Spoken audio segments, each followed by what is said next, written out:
April Fool's Day, 65. Dearest Suzie, I hope this letter finds you all right. We have not had any mail in the last 2 days. There is some trouble with the airlines that is supposed to carry our mail. They are on strike, I guess, so there is no telling when we will get mail. At least I hope my letters are getting out to you. I still haven't heard from Minnie or Mike. Today has been, without a doubt, the hottest day that we have had, although I understand that it will get hotter. The highest temperature was 104. I still have a headache from the heat. Not that it is much better tonight. We had an assault today, but we didn't really have any action. We never had a round fired at us. I'm glad to hear about the weather being so nice right now at home. I can imagine the orange perfume in the air. There is a smell in the air over here that is almost unbearable, and I don't think all the flowers in the world could cover it up. I had forgotten how bad it was, or maybe I was getting used to it, until I went to Bangkok. The air was so fresh there that I almost died when I got back here. This whole country smells like an open cesspool. Day before yesterday, the colonel, who is the senior advisor for this area, came out and told us that there was a battalion of VC about 2 miles south of the runway, and they planned to mortar us that night. So we all went out to see if we could find them. We searched for about an hour and couldn't find a trace. Then we flew over a small outpost, and the troops in it were waving and jumping up and down. We decided that we had better land and see what was wrong. I had the senior advisor on my ship, so I was going to land so he could talk to them. As I made my approach to the open field by the outpost, I flew right over a minefield. My rotor wash set one of them off, and it blew some holes in the tail of my chopper. We decided not to land after that. So we sent another chopper in, and he found out that the VC battalion had passed that outpost about 2 hours before. They had killed 2 Vietnamese troops and wounded 3 others. So our ship brought out their dead and wounded, and we continued our search. A little while later, we noticed an awful lot of men crossing an open field, some walking and some riding water buffalo. The colonel was sure they were VC, and he wanted to land by a couple of them and search them. So we picked out a couple of likely suspects and landed near them. I was scared to death because there were over 100 men in that open field, although none of them had any weapons that we could see. Anyway, as we were landing, the Vietnamese major that we were carrying in another ship begged us not to land. He kept saying, shoot them, they are all VC, but we landed anyway. As we approached our 2 suspects, they got down on their knees and put their hands over their heads. The colonel and our crew chief jumped out and searched them and questioned them. They said that they were only poor rice farmers and hated VC and begged us to please let them live. So, we left them and took off. The Vietnamese major kept insisting that they were VC and we should kill them, but it is very hard to shoot unarmed men. So we never fired a round. We found out later that they were part of the same group that attacked the outpost. If we'd only been sure, we could have had a field day and killed over 100 of them. Anyway, that was how I spent one of my days. I hope you save my letters for if I ever want to write a book. This is the only record I have. I stopped keeping a diary after the first massacred outpost I saw. Well, I guess that is enough war news for one night. I love you all very much, and I miss you more than I can ever tell you. Kiss the boys for me and tell them that I love them. All my love. Bill. Popi begins today's letter by talking about heat, headaches, and a mail strike, but it doesn't take long for it to shift into one of the most morally complex and emotionally fraught letters we've seen so far. What starts as a routine update about an assault mission quickly becomes a first-hand account of how war blurs the line between caution and cruelty, between survival and regret. The day began with a report. A battalion of Viet Cong just 2 miles south of the runway and a warning that they were planning to mortar the base that night. Popi and his crew were sent out to find them. While approaching an outpost, Popi's helicopter inadvertently set off a landmine with its rotor wash. The explosion ripped holes in the tail of the chopper, though no one was injured. But the most interesting moment in this letter comes later, when they spot over 100 men moving across an open field. Some were walking, others rode water buffalo. None of them appeared armed. And yet, the senior South Vietnamese officer on board insisted that they were Viet Cong and begged the Americans to open fire. Instead, they landed. The 2 men they approached dropped to their knees, raised their hands over their heads, and begged for their lives, claiming they were rice farmers. Popi and his crew let them go. Later they learned that those men had been part of the same unit that attacked the outpost, killing 2 South Vietnamese troops and wounding 3 others. If we had only been sure, he writes, we could have had a field day and killed over 100 of them. This is the difficulty of counterinsurgency warfare and a moral fog that clouds nearly every decision. What does it mean to kill someone who doesn't have a weapon in their hands? What if they did just hours ago? What if they will tomorrow? This isn't just an account of Popi's day. It's a moment where the ethics of war crash headfirst into the instinct of survival. And in his writing, you can feel the ache of not knowing what the right decision was, or even if such a thing exists in a war like this. There's also a quiet tragedy in the way he ends his story. Not with righteous anger, not even with shame, but with resignation. I stopped keeping a diary after the first massacred outpost I saw, he writes. If I ever want to write a book, this is the only record I have. This letter is actually the one which gives me the confidence to do all this work, to know that what I'm doing is what he wanted. I've been told all the stories about how he wanted to share his experiences with the world one day, but whether it be because of his trauma, his alcoholism, or his fear that he'd be a bad writer, he never did. Now I get to do that for him. I think that's pretty cool. Also, we finally have an answer of why he stopped his journal. A massacred outpost. This letter reminds me that not all war stories are stories of action or bravery. Some are stories of hesitation, of moments when the line between right and wrong wasn't just blurry, it was invisible. The photo I chose for today shows a group of men and a few children standing on the side of the road. Some are standing on bicycles. Others are wearing conical hats. Who are these people? Were they also NVA soldiers nestled into this group that Popi and his friends didn't know about? Did they eventually shoot at the U.S. soldiers? There's uncertainty in this photo, just like his letter.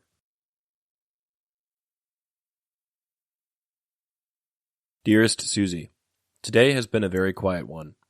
I went to Saigon today to get 2 ships to replace the ones we lost yesterday, so I have nothing to report except that I love you. We didn't even get any mail today. I got this map from Stars and Stripes. I thought you might like to keep up with what's going on over here. Do you know where Sandy is over here? I asked about him in Saigon today, but I couldn't find anything out. I will close for today. Sending all my love. I miss you all. All my love, Bill.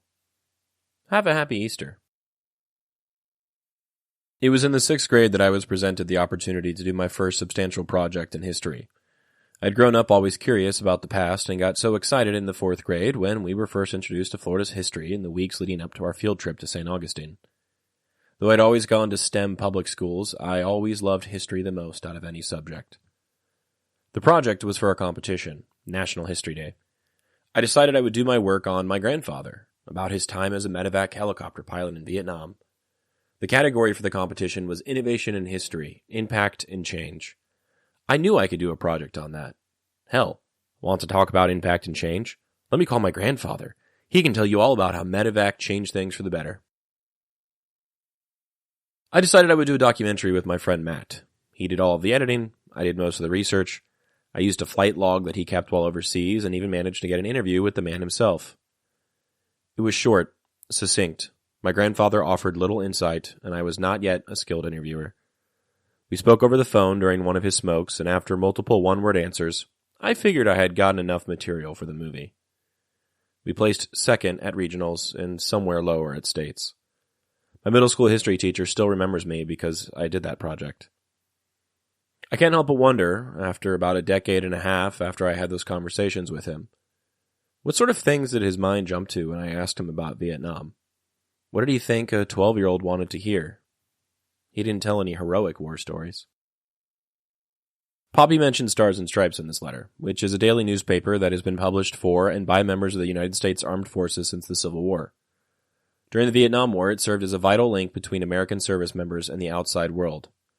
Unlike military propaganda or internal memos, Stars and Stripes operated with editorial independence, often covering the war with a candor that surprised both readers and military leadership.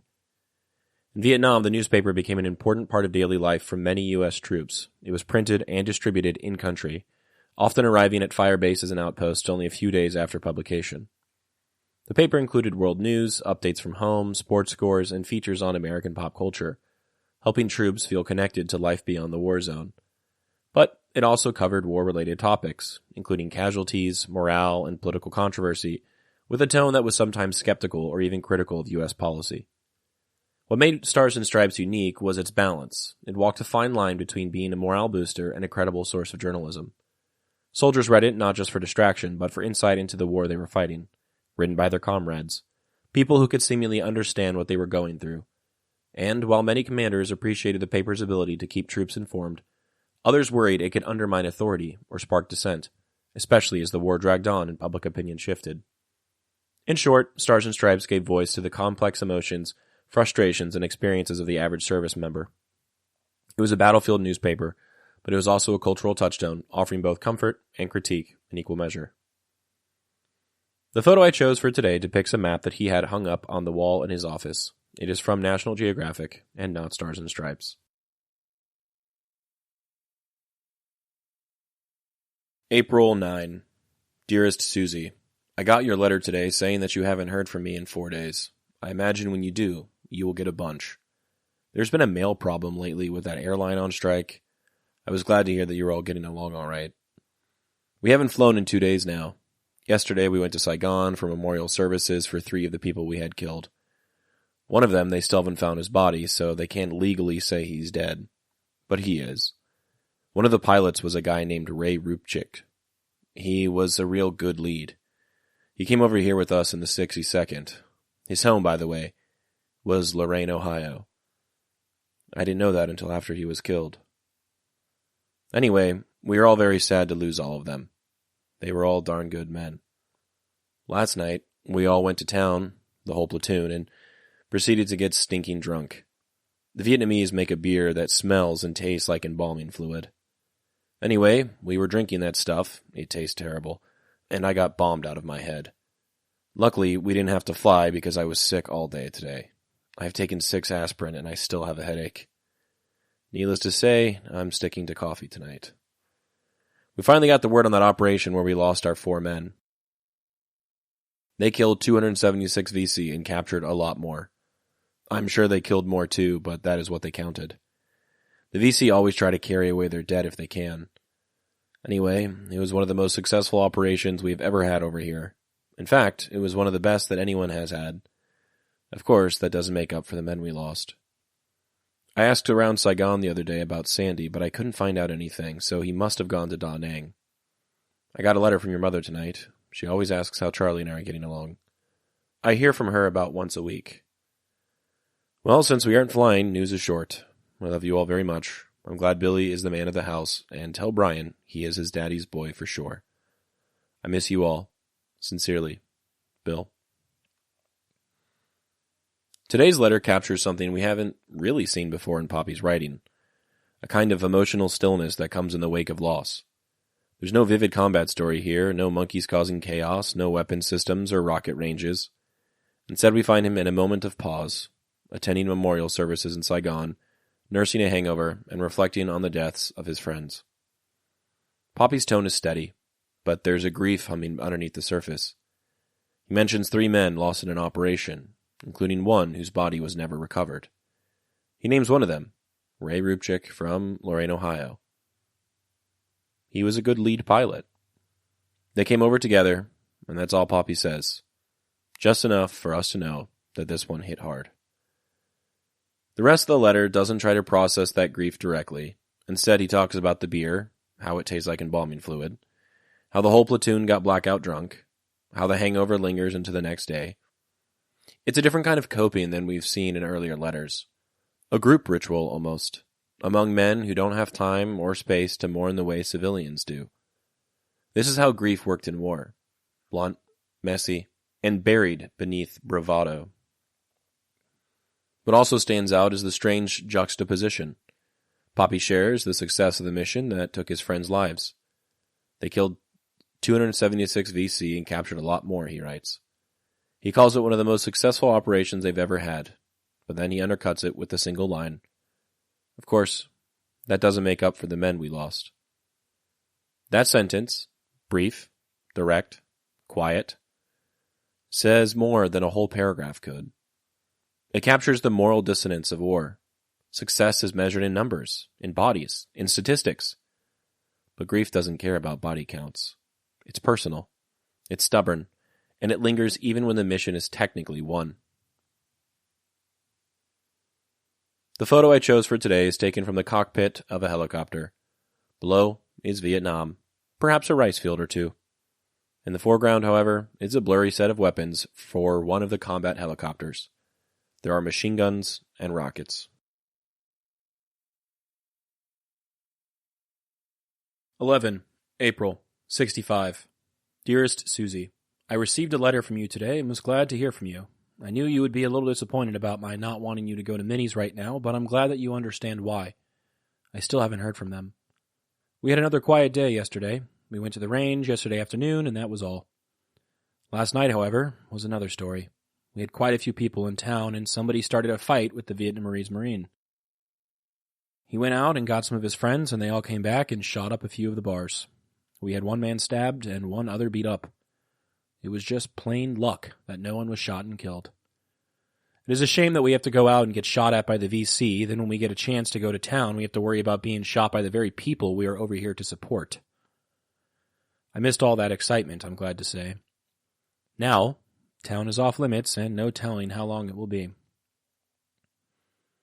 Today I set up a folding cot and laid out in the sun for a couple of hours.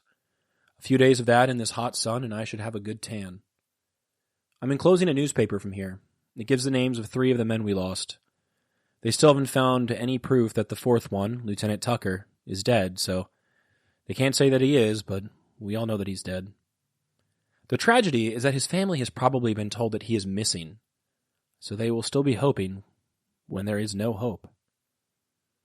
How about asking the old man if he knows any Bowmans from McRae? I just thought that he may know the one man's family. Charlie is getting along fine. The rabies scare is over, so he's running loose again. So far, he has not been in any hooches this time. Maybe he has learned his lesson. Well, tell the boys that I miss them, and yes, Brian is my boy. Love you very much, and although this is getting repetitions, I miss you so much. I see that the airline strike is over, so maybe the mail problem will get better. All my love. Bill. In today's letter, Popi writes from a base that's starting to feel the weight of too many quiet days, followed by sudden, senseless violence. It's not a letter filled with battlefield drama or big revelations, but instead it's something quieter, and in many ways, more unsettling. He opens, as he so often does, with home, a follow-up to a previous conversation with Meemaw about why he didn't want her to travel to visit family. He thanks her for understanding, though he still hasn't heard from them himself. But quickly, the letter turns from the personal to the chaotic. Last night, he writes, was another story. A fight broke out between some American troops and a Vietnamese Marine in town. What started as a barroom scuffle escalated quickly. The Marine left, returned with friends, and they came back with weapons. Several bars were shot up, one American was stabbed, another beaten. Popi wasn't there. He says he's glad he missed it, but he's shaken by the fact that the very people the Americans are in Vietnam to support had turned their weapons on them in a moment of anger. He has a haunting line. It is a shame that we have to go out and get shot at by the VC. Then when we get a chance to go to town, we have to worry about being shot by the very people we are over here to support. It's a line that reveals a lot about the emotional toll the war has been taking, not just in terms of fear or violence, but in trust. What happens when resentment festers on both sides of a supposed partnership? This wasn't an isolated event. There were growing tensions between U.S. troops and South Vietnamese civilians and soldiers throughout the war, cultural misunderstandings, abuses of power, and the strain of occupation. For American soldiers like Popi, who already had to navigate the dangers of combat, those tensions could explode unexpectedly, even on an off night. The rest of the letter is quiet. He talks about sunbathing on a cot, trying to work on his tan in the relentless heat. He mentions Charlie, who's finally off rabies watch, and for now staying out of trouble. And he sends home a copy of a paper listing the names of 3 men who were recently killed. One man's body, Lieutenant Tucker, still hasn't been found, and because of that, he isn't officially considered dead. The tragedy, Popi writes, is that his family has probably been told that he is missing, so they will still be hoping when there is no hope. That line hits hard. It's one of the most emotionally honest things he's written so far. He doesn't try to soften it, doesn't pretend that hope is always a good thing. In this case, it feels like cruelty, a delay of grief, a false sense of possibility that he knows doesn't exist. This letter isn't even about combat. It's about the breakdown of trust in allies, in systems, and maybe even in the ability of the war to ever make sense. It's about the moments of violence that aren't part of a battle but still leave scars. And for just a second, Popi lets us see how exhausting it all is. The photo I chose for today is the sign welcoming people into Vinh Long. It is in Vietnamese, English, and French. By the sounds of this letter, they weren't always welcome in Vinh Long.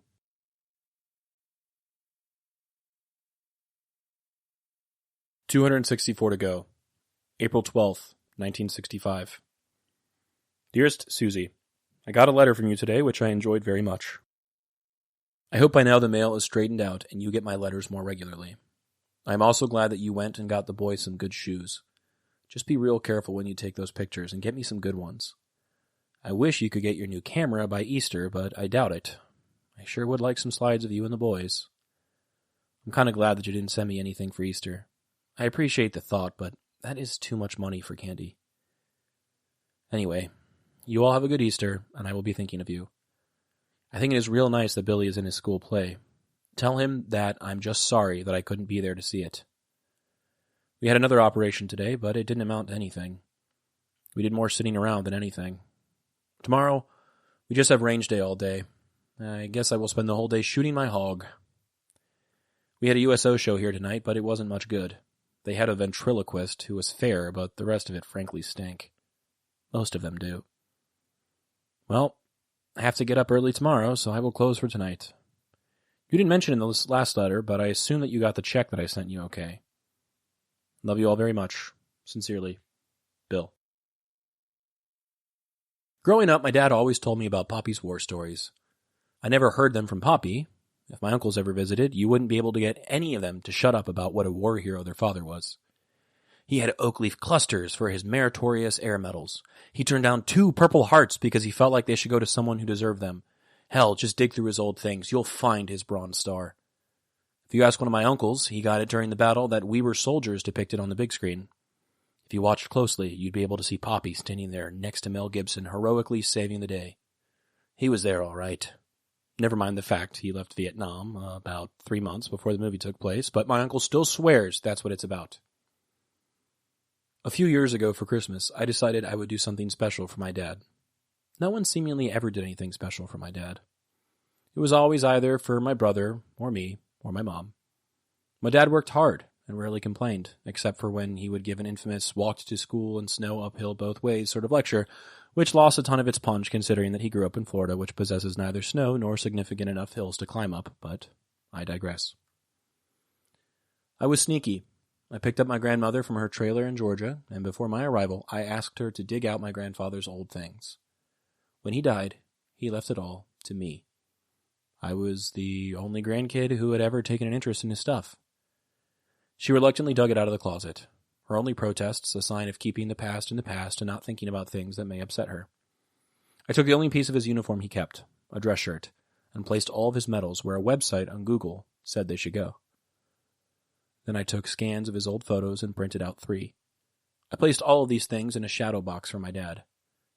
When I presented it to him, he was silent for a long while.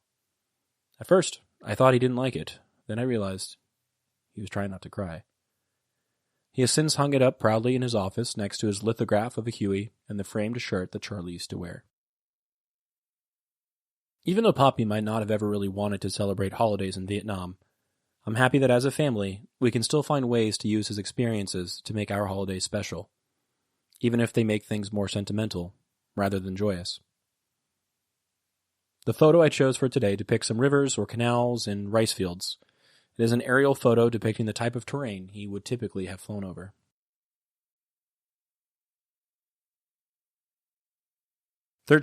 April 1965. Dearest Suzie, no mail today, so I don't have a letter to answer, but I thought I'd write anyway. Today was pretty long for us. It started off easy enough. I went to the range this morning and shot up loads of rockets. We were there to go out again in the range this afternoon, but just as we took off, we got a call that one of our ships had went down. So we took off to find it. When we did find it, it was Lewis lit. Nobody was hurt, and he made a good landing. Our maintenance people flew a new engine out and put it in and flew the ship out. We finally finished this evening at 7:30, but it was all worth the work. That is one ship the VC couldn't destroy. Lieutenant Tucker, the other pilot that we lost, was officially listed as dead today, So they are having services for him in Saigon tomorrow. We could go, but I don't feel like going through another memorial service right now. As far as I'm concerned, the services we had last week was for him also. So I'm not going tomorrow. Otherwise, things remain the same with me. I'm getting along okay. Just eating my heart out with loneliness and love for you and my 3 sons. I miss you all very much, and I'm still counting days. 163. All my love, Bill. Today's letter is short, but a little heavy, though not in the ways you might expect. Popi writes after a long day, one that started with a rocket range run and quickly shifted when a fellow pilot's chopper went down. That kind of pivot feels familiar by now. 1 minute, you're training. The next, you're scrambling to rescue a friend. Thankfully, the pilot, Popi's friend, Louis Litt, walked away and the chopper was repaired and flown out by nightfall. That is one ship the VC couldn't destroy, Popi writes. It's a small victory in a war that rarely offers them. But even in the letter that opens with relief, death is close by. Popi shares that Lieutenant Tucker, the missing pilot from a previous operation, was officially declared dead. The memorial service is scheduled for tomorrow in Saigon, but Popi says he won't go. As far as I'm concerned, he writes, the services we had last week was for him also. He's not being callous. It's exhaustion. These services aren't ceremonial anymore. They're constant reminders. And he's reached a point where mourning isn't something you pause for. It's something you carry. Though there was no mention of it in his letter, I feel it is important to note that April 14th, 1965, the day after this was written, marks the beginning of the U.S. military's Operation Fact Sheet. Beginning in 1965, Operation Fact Sheet was part of a broader effort by the United States Information Service to push anti-communist messaging deep into rural parts of South Vietnam. Leaflets were a big part of this.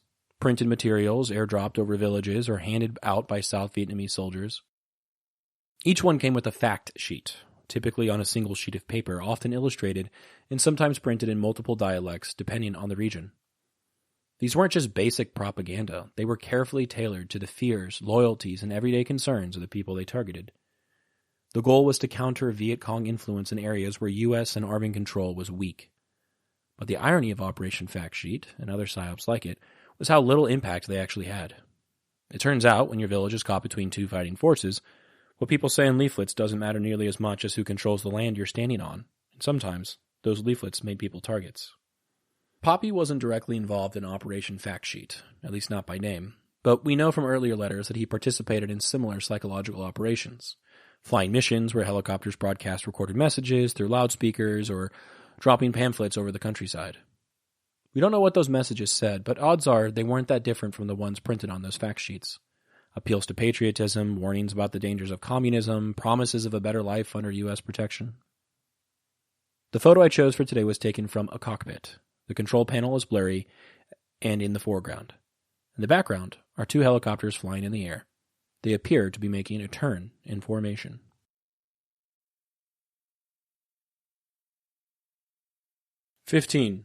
April 1965. Dearest Suzie, I received 2 letters from you yesterday and 1 from the folks. I was glad to get them. Mom told me how she enjoyed keeping Brett that night. I still haven't heard from Minnie or Mike. Well, today was another quiet day.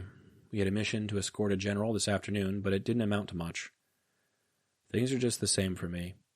I spend most of my time counting days. I thought that coming over to the Cobras would keep me busy, but I don't fly as much over here as I did before. I am platoon operations officer, and that takes up some of my time, but I still have a lot of goof-off time. We have a mission tomorrow, but I don't think it will amount to much. Oh, just general information. Saturday I have to go down to a town 60 miles south of here called Bac Lieu to get a Vietnamese award. It is called the Cross of Gallantry. Don't ask me why I'm getting it. I have no idea.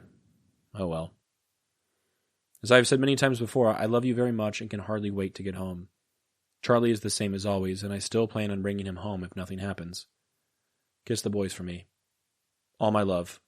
Bill. Today's letter opens with a familiar tone. Popi is responding to letters from home, talking about the boys, Charlie the monkey, and the long stretch of days still ahead.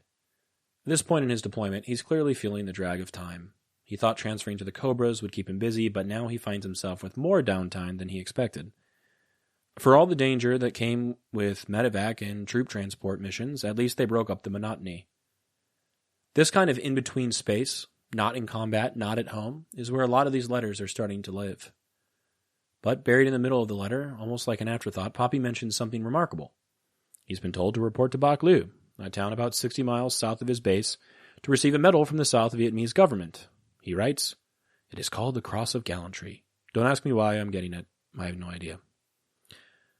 Also known as the An Dung Boi Tin, the Vietnamese Cross of Gallantry military decoration was awarded by the Republic of Vietnam to recognize acts of valor or heroic conduct in combat.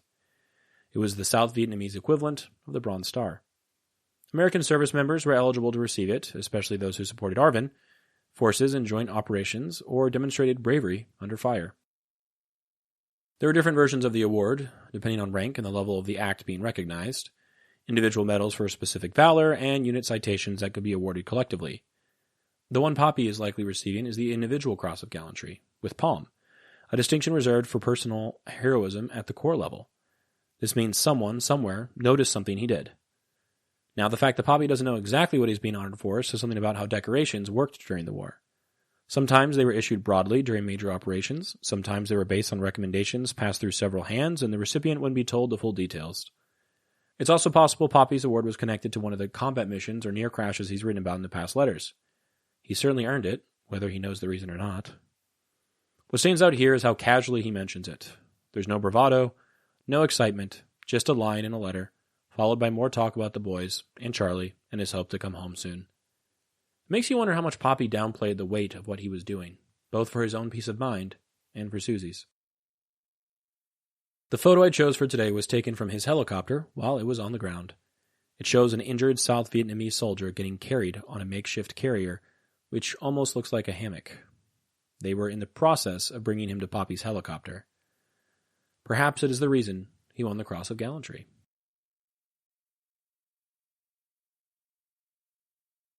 "159 to go. April 17th, 1965. Dearest Suzie, I haven't received a letter from you in 3 days now. I don't know if the mail is just slow or what. We went to a decoration ceremony this morning, and I got my Cross of Gallantry from the Vietnamese, so big deal, huh? Well, I am due for R&R again. I guess I will be going to Saigon tonight. I have 2 nights away from here. Things have been pretty quiet around here.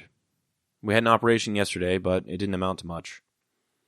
That ceremony this morning was quite an experience. First, they read off your name and what you did in Vietnamese, and then one of their generals pins the medal on you, and then they have a bunch of their best-looking young ladies come along and put a wreath around your neck. It is quite a big deal. I wanted to get a picture of the girls and their wreaths, but our photographer got carried away and missed them when they came along. If it hadn't been so hot and tiring standing out in the sun, it would have been funny. We will also get a citation letter. Today they gave us this pink paper to show why we got the medal. Please don't let this get lost. I want to put this with the citation when I get it, but I thought you might like to see it. Well, as I said before, news is short from over here. I love you all and miss you very much. Sincerely, Bill. In this letter, Popi writes home after attending a Vietnamese medal ceremony where he was awarded the Cross of Gallantry. The letter itself is brief. He mentions the heat, the long wait, the wreath placed around his neck by young Vietnamese women in traditional dress, and how their photographer missed the moment. It would have been funny, he writes, if it hadn't been so hot. But reading this letter now, I can't help but think about the role performance plays in war, and not just on the battlefield. Popi's not mocking the ceremony, but he's not exactly impressed either. There's something about the ritual that feels disconnected from the reality that he's living. Medals handed out under a burning sun, wreaths and pink citations, honors given in one language and translated into another. It's all part of the pageantry, the war as a series of photo ops and rehearsed moments, even for the soldiers living in it. What strikes me most about this moment is how little Popi seems to care about the recognition. He doesn't even mention what the medal is for. There's no pride, no bragging, just an acknowledgement that it happened, and a request that the citation not get lost. He's not asking Suzie to hang it on the wall. He just wants to keep it with the rest of his things. Another scrap for the memory box. Another line in a letter, another performance. And then there's R&R, rest and recuperation, which he's about to take again. 2 nights in Saigon, no details, no anticipation, no plans. Just as simple, I guess I'll be going to Saigon tonight. It reads less like a break and more like a chore. Another movement in the script, another scene to get through before the next mission. It makes me wonder how often he felt like he was playing a part in someone else's war. Showing up to the right places, saying the right things, being congratulated for actions he doesn't elaborate on or really understand. I think about what it must be like to be told you're brave when all you feel is tired. Or to be honored for something you didn't choose to do. Or to accept a medal from someone you don't know. For something you don't fully understand. Maybe it was the heat. Maybe it was the language barrier. Maybe it was just the exhaustion. But this letter, with its short sentences and quick transitions, makes it clear that sometimes the hardest thing about war isn't what happens in combat. It's everything else around it. The performances, the pretense, the pressure to act like it's all normal. Let's not forget that the most recent ceremony he had attended at this point was the joint funeral for his 4 friends who were killed, one whose body took days to recover. When you're taking breaks from fighting to celebrate battles and mourn the dead, do you even enjoy these ceremonies? Do these begin to blur? Do you realize that you're celebrating your triumphs, killing the enemy, completing missions, saving the day, while contrarily you're mourning when the other side does the same thing? The photo I chose for today depicts what appears to be a large group of schoolgirls in long white dresses with large conical hats. We've seen them before. In the foreground of the photo, we see young children running around in a bit of land which has been farmed. One thing I find interesting to discuss with these sorts of photos is how the people of Vietnam may or may not be depicted as part of the landscape. He rarely mentions any native Vietnamese people, but when he does, in this letter, the women are dressed traditionally and used as props to enhance the ceremony and add to the pageantry of the medal. Are they simply just something to make the ceremony feel more meaningful, or do they have a legitimate place in the pageantry? Does any of this really matter if they're not the focus of the story? Similarly, think about the Charlie in the trees saying that helps define the conflict. Aren't those people also painted as a part of the landscape, even if they are a dangerous one?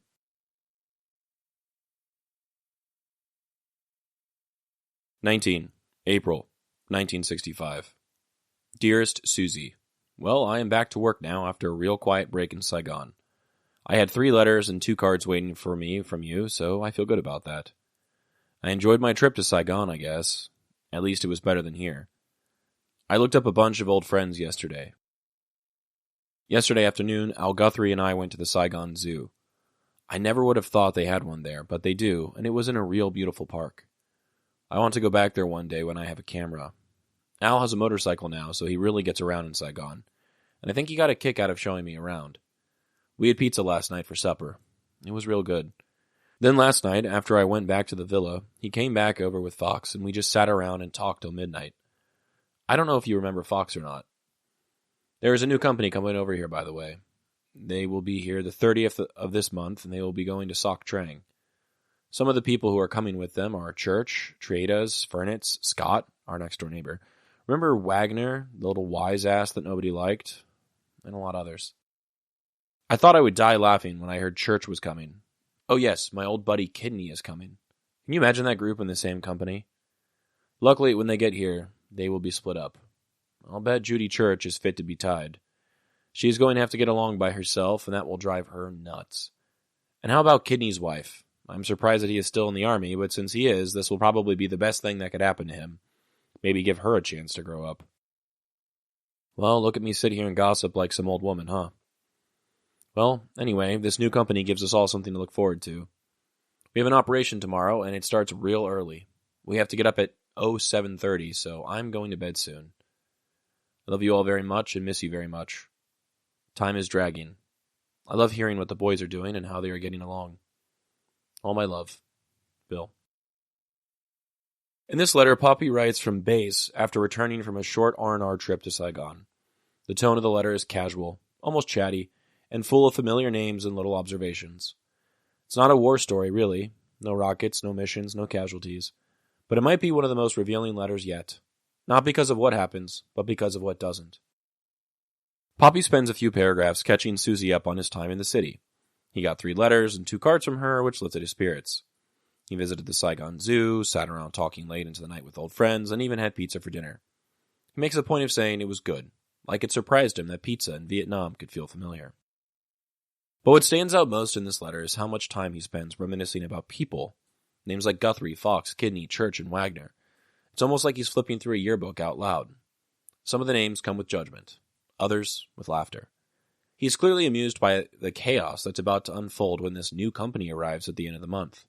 A cast of characters that would have felt right at home in a workplace sitcom, or MASH, or something like that. And he knows it. He ends the section with the self-aware line, "Well, look at me sit here and gossip like some old woman, huh?" It all really reminds me of when I go back to my hometown and visit friends I haven't seen in a long while. We reminisce, we chat, talk about people we used to know and where they are now. Popi's words feel so normal. It's amazing. It's funny, but it also says a lot, because this letter isn't really about Saigon or the people coming to Soc Trang. It's about time. Time dragging, time stretching out, and the things you do to fill it when war quiets down for a bit. Popi is trying to keep his mind moving, trying to keep his pen moving, trying to feel like the hours are building towards something instead of just piling up behind him. There's a quiet homesickness running through this letter. It's not dramatic, he doesn't spell it out, but you can feel it in the way he clings to small details.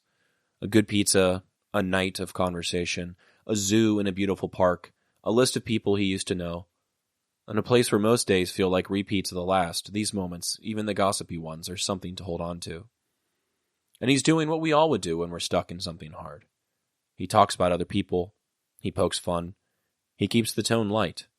But buried in the last lines is the heart of the letter. Time is dragging, he writes. I love hearing what the boys are doing and how they are getting along. That's what he really wants. To be home. To be part of the little things again. To see a school play. To buy a new pair of little shoes. To eat a family dinner. The photo I chose for today depicts 3 soldiers sitting outside of a hooch during the day. They're relaxing, smoking cigarettes, chatting. It's a picture depicting what a few soldiers would look like passing the time, catching up, asking how everyone from the old company is doing.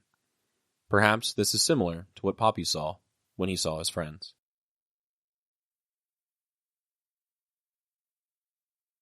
"155 to go. 21. April. Dearest Suzie, I don't know what is wrong with the mail system over here, but I didn't get a letter for the past 3 days. I'm sure it must be the service, though. We had a mission yesterday, but it didn't amount to anything. We didn't get a person, we have another one tomorrow, and I don't know how it will be. I'm looking forward to that new company coming to Soc Trang. It will be nice to see all the guys again. Today was real slow.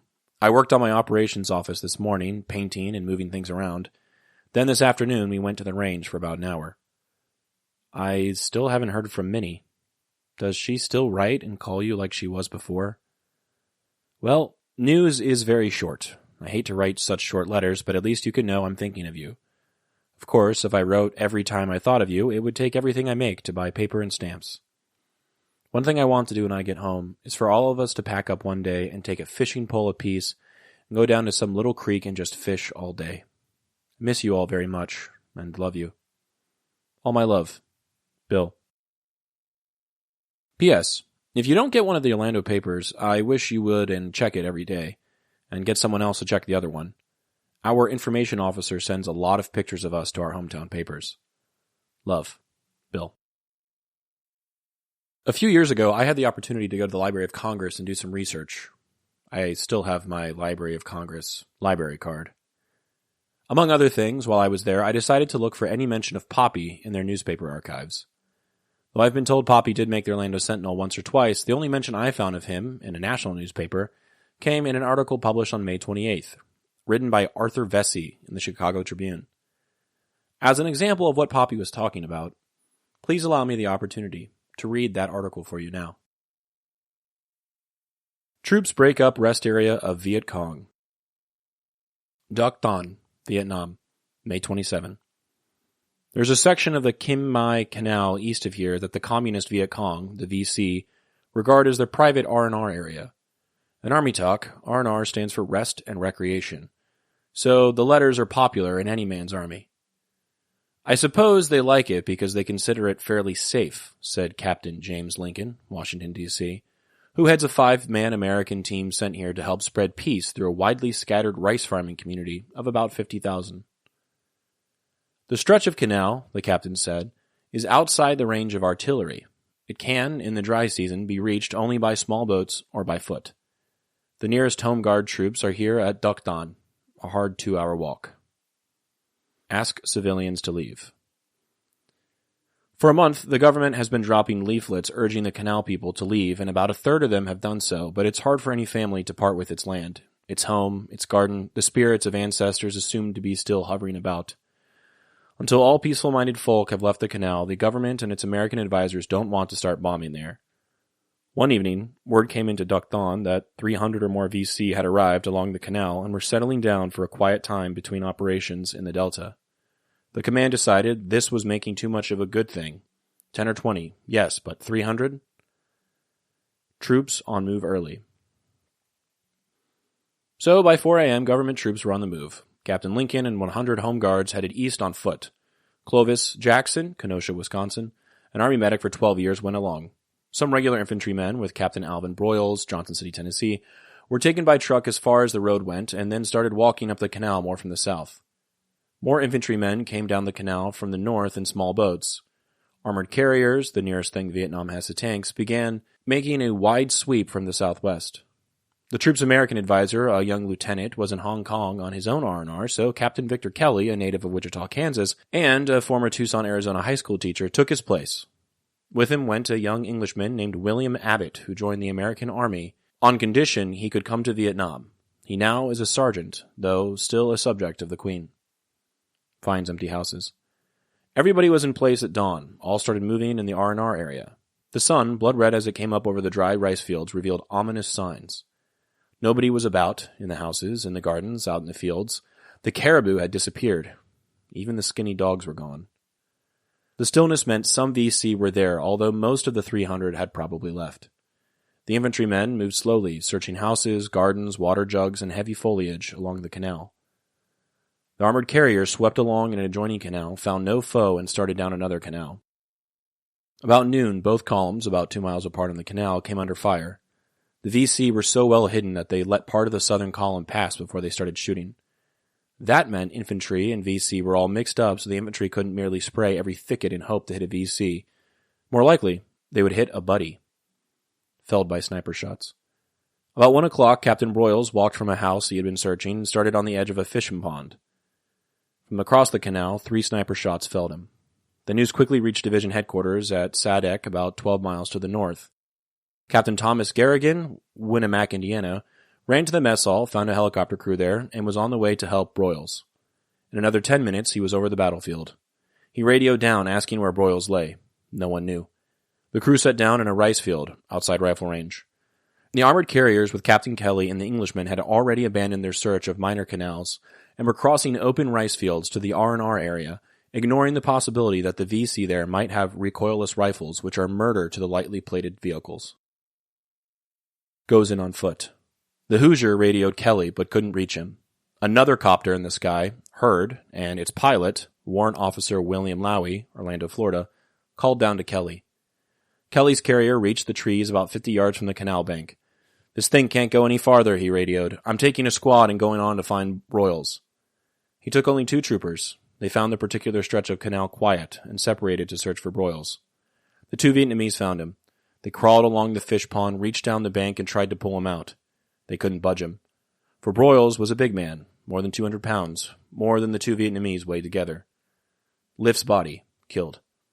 Kelly saw them and came over, but neither could he drag Broyles up the bank. So he went down the bank, bent and grabbed the body, for Broyles was dead, under the arms and started to lift him the professional weightlifter way, knees bent, back straight, and upright. But as Kelly was rising, the sniper struck with 3 more shots. 1 bullet pierced Kelly's metal helmet, and Broyles' body slipped back into the mud, with Kelly's on top of it. The command called upon Rangers, veteran troubleshooters. About 240 of them loaded up in helicopters, and Cobra gunships escorted them to the dry rice fields. Shoot from the hip. The Rangers formed one long line and ran for the trees, directly into the face of the VC. They shot from the hip as they ran and shouted. The VC, who had been careful in picking off single targets, now fired everything they had. Bullets poured across the fields. Some 20 Rangers, 1 in 10, dropped, 3 of them dead, but the rest ran on. They reached the brush, and trees and houses and gardens and fish ponds. For 10 minutes there was a wild scene, Rangers and VC meeting little more than rifle barrel apart. 3 more Rangers died, but all VC who exposed themselves also died. They numbered only about a dozen. By evening, all was quiet. 36 VC bodies were stacked up for burial. 7 VC were taken prisoner. Several weapons seized. The cost was 15 Vietnamese soldiers and the 2 Americans dead. More than a score of Vietnamese wounded. I'm sure we may or may not hear about this story from Popi in May, but I look forward to seeing if we do. The photo I chose for today is likely his operations office. There is an American flag, a desk, and many posters on the wall which look like they aid in planning their operations.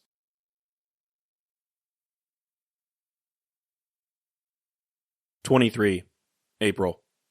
Dearest Suzie, I finally got a letter from you late last night. We got a batch of mail in, and I had one letter. I was sorry to hear about Uncle Otto. Tell them that for me, will you? I know Dad thought an awful lot of him. I hope this letter finds you and the boys doing okay. Does Brian still miss his dad? How did Billy do in his school play? I guess they have had it by now. We were called out on an alert this morning. The VC had killed 1 American and wounded 2 others. Of course, all the VC had gone time we got out there, but we spent all day looking for them anyway. We have another big award ceremony tomorrow morning. I will get 4 oak leaf clusters to my air medal. Big deal. I would trade all of them for a plane ticket home. Oh well. Tomorrow we have 5 months to wait. I miss you all very much. I love you more every day, if that is possible. All my love. Bill. If Popi's letter from April 23rd feels weary, more focused on counting down months than tallying medals, it's worth considering what has happened beyond his immediate world in those same days. As he prepared to receive 4 more oak leaf clusters for his air medal, some of the most powerful political and military minds in the U.S. government were gathered in Honolulu, trying to make sense of the conflict's future. The decisions they made that week would change everything, even if Popi couldn't see it yet. On April 20th, Ambassador Maxwell Taylor proposed a shift in military strategy, one that was quickly adopted by President Johnson and supported by top brass like Robert McNamara, William Bundy, and General Westmoreland. The plan was known as the Enclave Strategy. The idea was to contain U.S. ground operations within a 50-mile radius of strategic coastal cities and air bases, leaving the rest of the countryside, the rural, deeply contested areas, to South Vietnamese forces. It was a compromise, meant to limit American exposure while still holding key territory. But the reality on the ground didn't cooperate. Viet Cong forces didn't stay put. The war didn't follow neat boundaries, and the ARVN, already struggling, couldn't hold the lines on their own. The Enclave strategy began to unravel almost immediately. By June, Taylor had resigned, and the U.S. shifted again, this time embracing the much more aggressive search and destroy strategy that would come to define the next phase of the war. Then, just 2 days later, McNamara stirred international outrage during an off-the-record briefing with journalists. When pressed about the limits of American escalation, he refused to rule out the use of nuclear weapons in Vietnam. His exact words weren't printed, that was the agreement, but New York Times reporter Tom Wicker paraphrased the comments. If conventional bombing couldn't destroy a target, they'd keep escalating. 100 planes, then 200. Nuclear weapons, McNamara said, weren't off the table. They were simply the last option in a long list. The backlash came fast. In a speech at the United Nations, Soviet Ambassador Nikolai Fedorenko blasted the United States for what he called its willingness to once again consider nuclear war on an Asian population. The ghost of Hiroshima hung heavy over the rhetoric. Indelible shame, Fedorenko warned, would follow another atomic strike. The use of atomic weapons in World War II, after all, occurred only 20 years before these comments. And on April 23rd, the same day Popi wrote that he'd trade all his medals for a plane ticket, Ambassador Taylor sent a report back to Washington. South Vietnamese Prime Minister Phan Huy Quat, he wrote, was hesitant about accepting even more American troops. He worried, perhaps rightly, that the presence of too many foreign soldiers would turn public opinion further against the South's fragile government. And still, the buildup continued. At this point, there were about 33,000 American personnel in Vietnam. 20,000 more were already en route. All of this happened while Popi was fixing up his operations office, flying out on a fruitless search for the VC, and thinking about how much he missed his boys. He doesn't mention McNamara. He doesn't mention Taylor. He just says that he was 5 months from going home, and that he'd trade every last ribbon on his chest if it meant getting there sooner. The photo I chose for today shows a building on the ocean. There are cars, jeeps, parked in front of it. Behind them, the land juts out into the ocean. The water in the foreground is bashing up against rocks. Based on similar photos taken by Popi, it could be Vietnam, or it could be Hawaii. Who knows?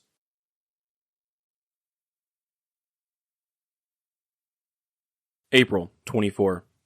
Dearest Suzie, I got a letter from you today and was so glad to hear from you, I thought I would sit right down and answer. I'm glad you and the boys didn't have to spend Easter alone. I bet you all really had a good Easter. You mentioned that Carol was out there for the Easter egg hunt. Isn't that Lois's little girl? Where was that little boy? I don't remember his name, but I do know that he was a mean little guy and haven't heard anything about Sandy yet. If I had known that he was in Saigon, I would have looked him up the other day. I don't know when I will ever get up there again. Well, it is Saturday afternoon, and we are not very busy. In fact, it is too hot to do anything but sit under a fan very still. In fact, it is so hot that Bud Bender and I got to feeling sorry for Charlie and Doll this afternoon. So we got a big tub and put it in their cage and filled it with water. Doll got up on the edge and jumped in. She really got a kick out of swimming around. Just like a kid. She even swims underwater with her eyes open. It really surprised me. I didn't think that they would like water. Charlie is scared to death of it. He is more like I expected a monkey to act.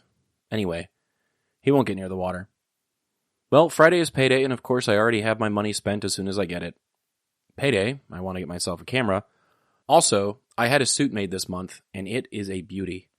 I paid $145 for it. It is made of Italian silk and would probably cost $150 at home. It will be ready to pick up payday. I had to go to town 3 times for fitting. They take a lot of pains with the suit. By the way, I never did get that picture I asked you for.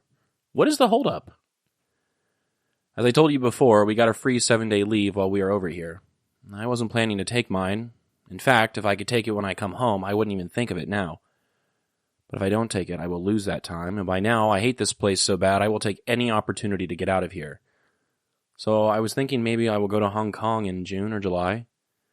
There's nothing that I want from there, but it is not Vietnam. So whatever month I decide to go, probably July, I want to keep our extra check that month. Anyway, that is 2 months off, so I'll let you know for sure later. Well, I guess I'd better close for now. I don't want to spoil you. This is 2 letters in 2 days. First thing you know, you'll be thinking you're a big deal or something. As far as I'm concerned, you are. I love you very much. Kiss the boys for me. All my love. Bill. In today's letter, Popi is writing from what sounds like a quiet, painfully hot afternoon in Vinh Long. There's no mission on the docket, no combat news to report, no emergencies in the air. Just a fan blowing warm air and 2 monkeys trying to beat the heat. According to the internet, it was probably in the mid-90s, which I'm sure paired with the humidity was pretty bad. He tells a story about Charlie and Doll, the monkeys, who got a special treatment that afternoon. He and another soldier filled a tub with water in the heat, and Doll immediately jumped in. She swam around like a child, even dipping underwater with her eyes open, something that surprised him. Charlie, on the other hand, wanted nothing to do with it.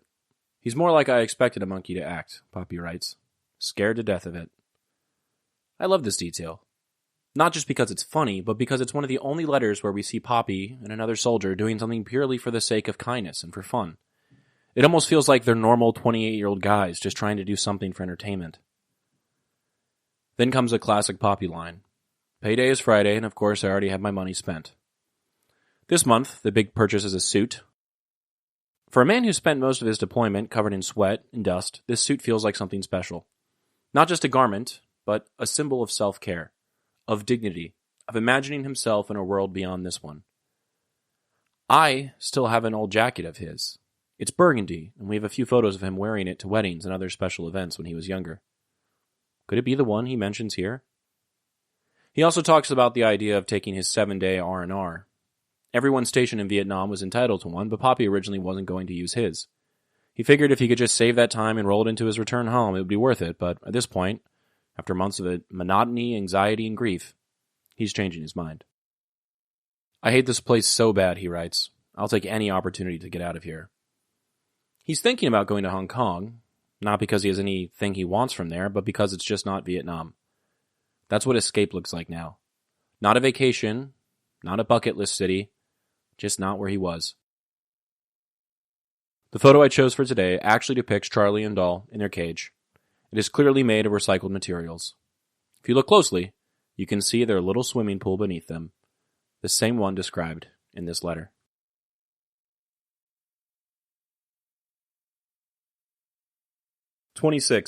April 1965. Dearest Suzie, well, today was a long one for me. We took off this morning before daylight and got home tonight after the sunset. We chased the VC all day, but we didn't catch them. Probably just as well. If we had caught them, they might have fought back, and that would have been bad. Tomorrow, we don't have anything. That is nothing planned. Why aren't you planning a birthday party for Billy? Tell him that I will send him a birthday present, but it will be a little late. Also, I still didn't get the boys' sizes or your picture that I asked you for. I still haven't heard from Minnie, and I haven't heard anything from Sandy. I owe your mother a letter yet. I will get around to writing her soon.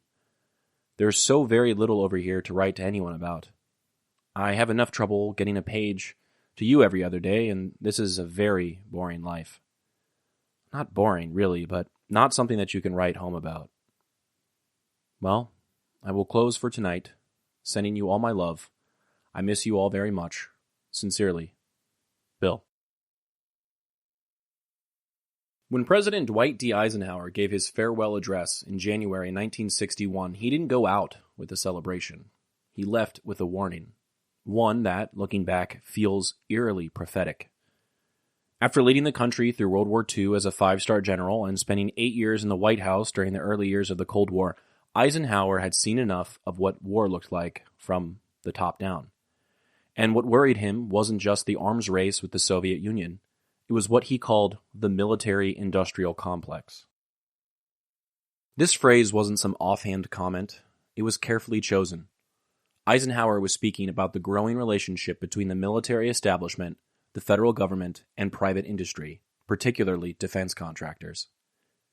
He warned that the nation must guard against the acquisition of unwarranted influence, whether sought or unsought by the military-industrial complex.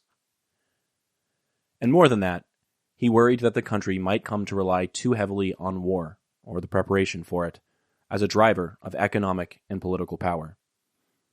What Eisenhower was describing was the emergence of a permanent war economy, one where companies didn't just supply weapons for a single conflict, but built their entire business model around continuous military demand, and one where politicians found themselves incentivized to keep those companies funded because they provided jobs, stimulated local economies, and backed congressional campaigns. It created a feedback loop. The military asked for more tools, industry built them, and government footed the bill. And if there wasn't an active war, there needed to be the threat of one. Fast forward just a few years to Vietnam, and you start to see exactly what Eisenhower was afraid of. The war in Vietnam became one of the most lucrative periods in history for U.S. defense contractors. Bell Helicopter, the company behind the UH-1 Huey, the aircraft Popi flew, saw its production explode. Before the war, Bell was making a few helicopters a month. By the late 1960s, they were producing over 200 a month. Between 1966 and 1971, they delivered more than 12,000 Hueys to the U.S. government. Each one required an army of subcontractors, maintenance parts, specialized tools, and logistical infrastructure. Every combat mission, like the ones Popi flew daily, sustained a vast network of production back home. And it wasn't just helicopters.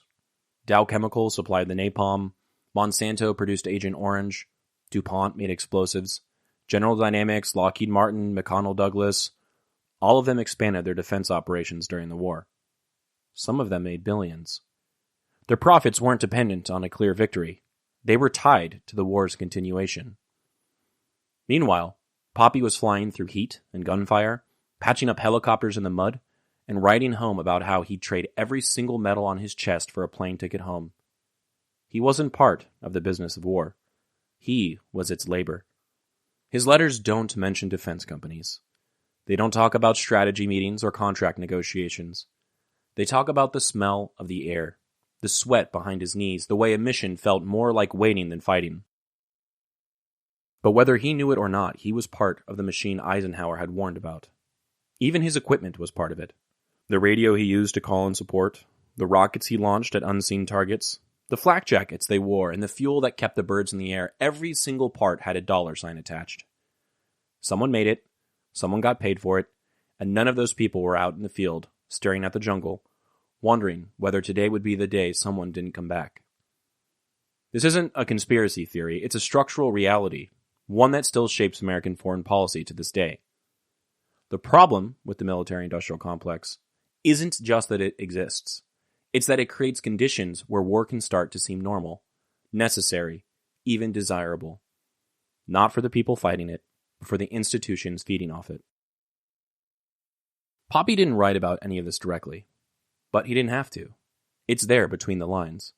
In the boredom, in the bitterness, in the way he says he's counting down the months, in the way he talks about medals like they're scrap, in the way he says over and over again that he just wants to be home. There are no defense contracts in these letters. Just a man stuck in a war that seemed designed to last forever. What we've seen with these letters thus far is an on-the-ground, personal perspective of how these things can affect someone. The result of where these relationships can lead. But how bad can all of this get for one person? Maybe we'll answer that question next episode? The photo I chose for today is awesome. It's a whole line of Hueys. There are so many that they fade into the background. There's another line behind them. In the air, one is circling around.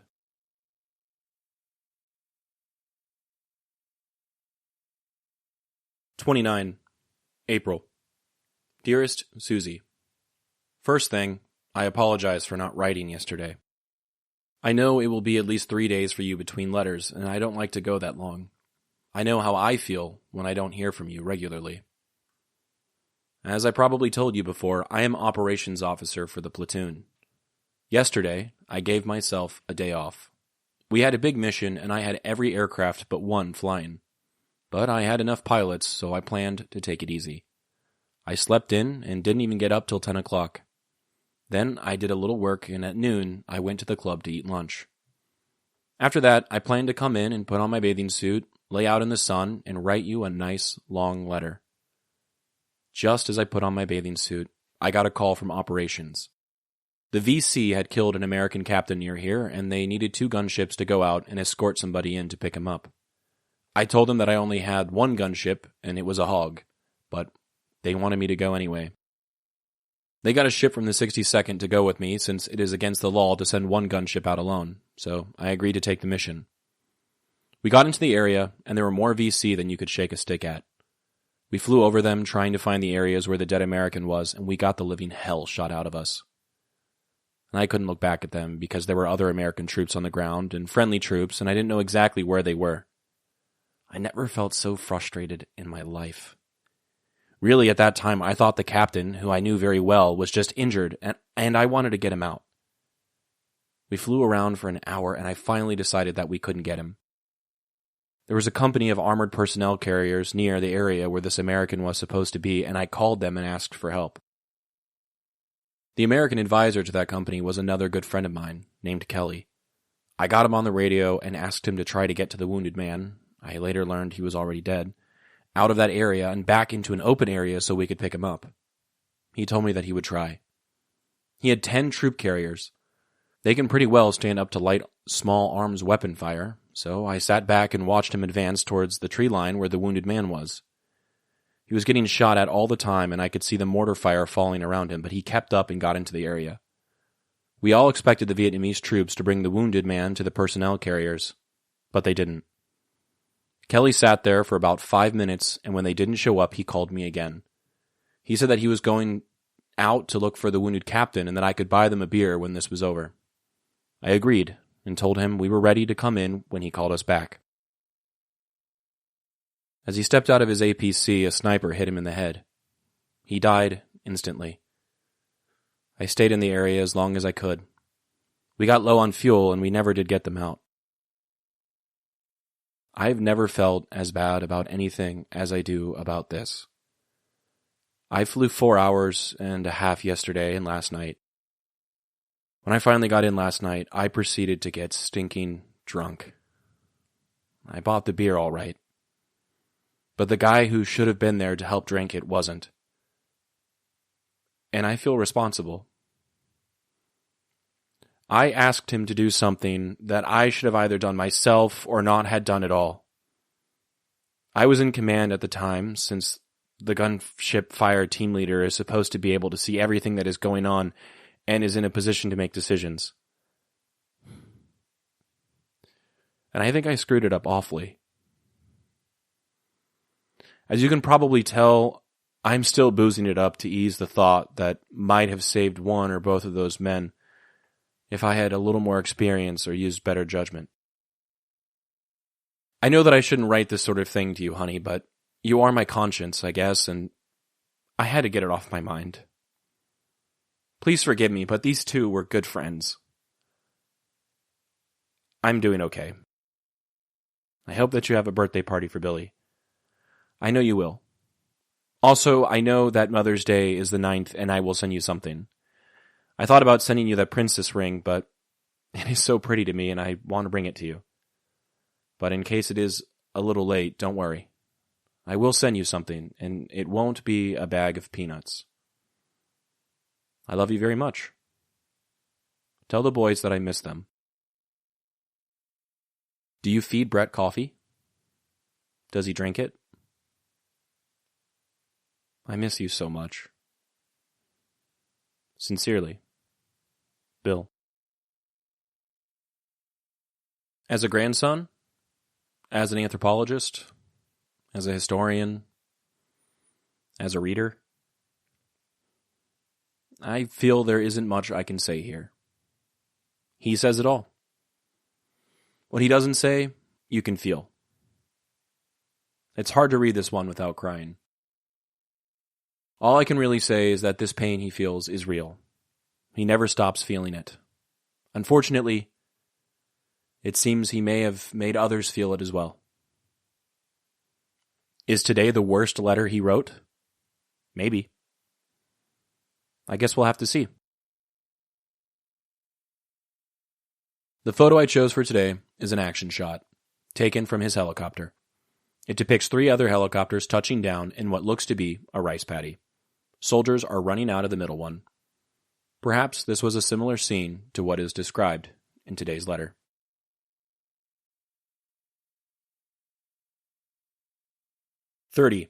April. Dearest Suzie, I feel a lot better today than I did yesterday. Sorry for crying on your shoulder, but I was really upset. We had another operation today and had a lot better outcome. In fact, you've probably heard about it on TV. The Vietnamese captured an awful lot of big weapons today. We were overhead and listened while they reported it. It really made us feel good. They got so many weapons they couldn't count them all. That's the way this war is. You lose one day and win the next. The doctor met me when I got in tonight with bad news. Charlie had raided a Jeep and got into some razor blades and tried to eat them. He didn't cut his mouth, but he did cut his hand. The doctor caught him and was going to clean it up for him since I wasn't there. Anyway, when he got Charlie in the dispensary, he got scared and wet on the dock. The doc lost his hold on him and Charlie got away. They couldn't catch him again, so they finally opened the door and let him out. He did say the cut wasn't bad, though. This paper I'm sending you is a short timer's calendar. When you get down to 100 days, you are supposed to start marking the days off. I have one, and I thought you might get a kick out of one of them. June 16th is the 100th day if you want to keep track. Well, I guess I will close for tonight. I didn't get a letter from you yesterday or today, but I blame it on the system. Did you get Billy a watch? I love you all very much, and I miss you. All my love. Bill. In this letter, we meet Popi on the other side of a breaking point. This letter doesn't read like a victory lap, even though he describes what sounds like a successful mission. You probably heard about it on TV, he writes. South Vietnamese forces captured a massive haul of Viet Cong weapons, too many to count. From the sky, Popi listened to the reports roll in over the radio. It was a rare good day. A day where the operations didn't fall apart. A day where the enemy didn't get away entirely. But you can still feel the flatness behind the words. His heart wasn't in it. Not today. When he mentions the weapons haul and the countdown to going home, it's not just a quiet letter from a tired man. It's a man trying to put himself back together, trying to convince himself that victories still count for something, that the work matters, that he isn't broken, that there's something to fight for, that someone needs him and that his suffering can be justified in some way at all. The losses of the Americans are for something. There's a short paragraph in this letter about Charlie, who managed to cut his hand on a razor blade and then pee on the medic who tried to help him. It's classic Charlie chaos. But even that story feels different now. Less funny. More fragile. Everything feels like it's holding together by a thread. Things are going so wrong that even Charlie is vulnerable in his own home. Popi also includes something with this letter, a short timer's calendar. One of those little rituals soldiers used to mark their last 100 days. He tells Suzie that June 16th will be his 100-day mark. If she wants, she can keep track alongside him. The letter before this one, from April 29th, is the one that really changes a lot of people's opinion of Popi. Those in my family who have chosen to read it, which is not everyone, have expressed how hard it was to hear. That they didn't know he went through something like that. That it explained so much. In fact, when we finally had Popi's ashes interred in March of 2020 at the Florida National Cemetery, we had a ceremony for him. If you ever want to visit him in Bushnell, he's buried in section 616 at site 462. Popi's brother and a few of my dad's cousins showed up alongside my parents, my brother, and Meemaw. My dad eulogized Popi. He had a rough relationship with his dad and referenced this specific letter from April 29th, asking why it had never been shared. My dad wished, through tears, even a decade after his dad's passing, that there was honesty, that there was truth, that people were open and willing to share. Had Popi talked about these things before his passing, would they have made him feel better? Would they have made the family closer, or would it have undone any of the pain he caused? Probably not. But it at least would have provided some perspective. It would have helped in understanding a complex, quiet, and fragile old man. Maybe one day I'll share my dad's eulogy with you. Maybe after he hears this, he'll let me know if he's comfortable with that. We'll see. Either way, I just want to state the obvious. He should not have been sorry for crying on his wife's shoulder. He had a right to be upset. If you're listening to this, and you need to hear it, please don't be afraid to cry on your loved one's shoulders. They're always going to be there for you. As for the loved ones, don't be afraid to ask for honesty. Be a person people are comfortable speaking to. You'll regret not doing it while you can. The photo I chose for today is of Charlie. He's sitting on gravel in a green little sweater or shirt. He's on a rope as a leash. At least here's some example of Charlie not running around on his own, causing chaos. Perhaps Popi began keeping him on this rope after he cut his hand.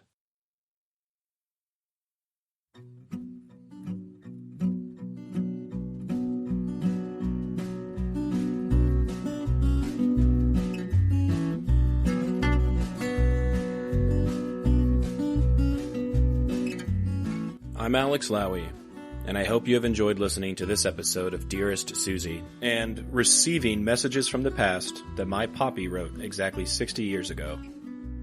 I sincerely appreciate your time and interest. Please consider following the podcast on your preferred platform, and if you're enjoying it, I kindly ask that you take the time to rate the show and leave a review. Also, please follow the project on YouTube, X, and Instagram. All likes, comments, shares, and reviews will help grow the reach of this story. The links for these things should be in the description of this episode. Please feel free to email me at dearestsuziepodcast@gmail.com if you have anything you'd like to say. I'd love to chat or to hear about your stories as well. Thank you for listening, and God bless.